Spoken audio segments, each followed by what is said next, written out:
You don't get tired when you love your work. When you don't love your work, it tires you very fast.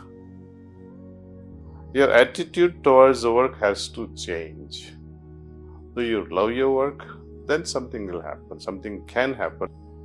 I will start with quotation from Lord Krishna.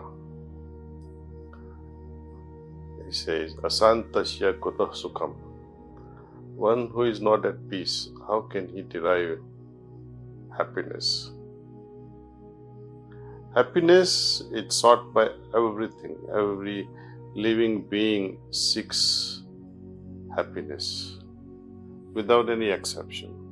Be it an ant or a monkey or a donkey or a bird or human beings. Everyone seeks some sort of happiness. Happiness is possible. Is it possible when you are not at peace? And is peace possible in the lack of harmony? Is harmony possible without contemplative, focused mind? Is focused mind possible without meditation? So meditation is one way of arriving through all these steps: focused mind, contemplative mind, creating harmony, creating peace, arriving at happiness. Now when you ask a question on openness, opening of the heart is always a must. Without it, there is no go. Opening of the heart means listening the others, perceiving the others without any prejudice.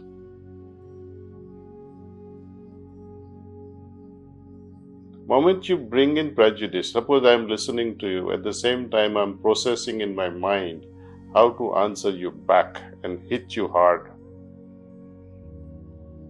then I am not listening to you. I would say it is heartful listening. Listen very heartfully, with joy, with patience, with poise. And poise is the product of meditation. Often we don't listen. We say, I am hearing you, but we don't listen. Number one problem. Number two is already this listening is tainted with a prejudice. And number three is the ego. Though you like the statement, suggestion made by others, and this happens between the bosses, especially bosses who are appointed by the chairman.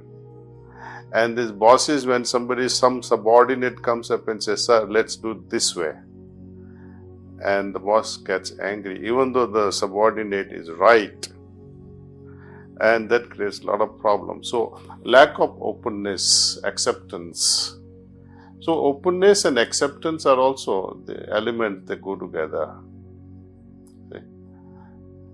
And this all, I would say, you see, I give you my own example from my business days, business times. Even simple things like, what to manufacture? Will this product fly? What is the consequence? What are the legal ramifications? What are the financial ramifications? What are the professional, technological aspect of it?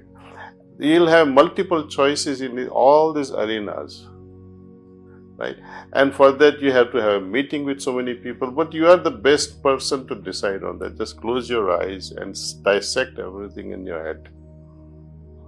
You'll come to a right conclusion. What to order, what not to order, whom to associate with, whom not to associate with. And simplest thing is, when you have 10 people meeting you or 10 projects, and when you are meditating and you saw your notes that I have to meet these 10 individuals and 10 things are pending for me. In meditation, you'll be able to filter it. Not this, not this, not this, and you will come to only what is most important and vital. So you end up selecting what is right, where I should be effectively spending my time with, and where I should, or individuals I should be avoiding. So it filters out. So I would say the solution to many problems is meditation. And Lord Krishna himself says that meditative mind, which is a product of meditation, is in a state of yoga, right? And when you are in a state of yoga, he said, yoga karmashu kausalam. Through such a state of mind, every activity attains a perfection.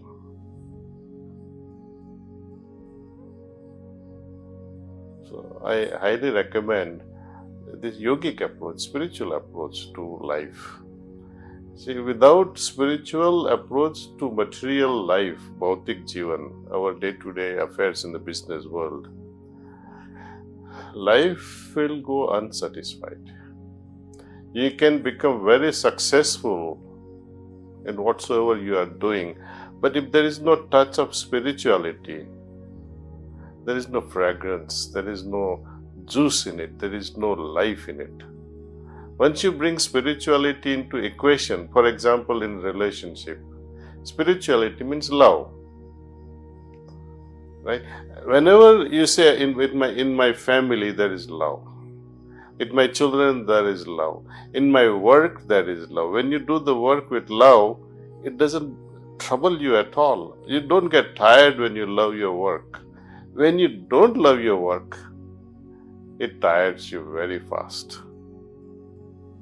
Your attitude towards the work has to change. Do you love your work? Then something will happen, something can happen. I give you an example. My Guruji used to say, look at the laborer in the farm. He's cursing his boss and working. When am I going to go home? I don't even get enough money. Why should I be doing this? And they shortcut everything. Look at his body. He's not developing muscles, though he gets enough food from his boss. And look at your son or daughter going to gym with an attitude that I'm going to gym, I'm building my body, I'm becoming fit. If the same attitude the farmer had, that I'm becoming fit by working hard and I'm enjoying this work, then his body will also improve. That's the difference between a good employee and a bad employee, attitude. More than your professional, I would say, knowledge, professional expertise, I prefer that people develop attitude first. And then professionalism can add to it. Then you become better in your acts. Even sleep, I would say, when you go to sleep because you are tired, versus when you are going to sleep with a restive, peaceful mind, where you have made peace with everything that you have done during the day. You settle the score and go to sleep. That sleep changes its nature and you'll be so fresh when you awaken in the morning, and as soon as you are up, meditate. Carry the meditative mind to your office, come back home, iron out all the mental creases or feelings that you have created during the day, and interact with the family. So the whole cycle is fascinating actually, and the atmosphere of the home will change. When you spouse and yourself are meditating together, imagine the energy field it creates, and the children, when they see you two meditate together, they'll also, the energy vibrations will also rub off on them, see.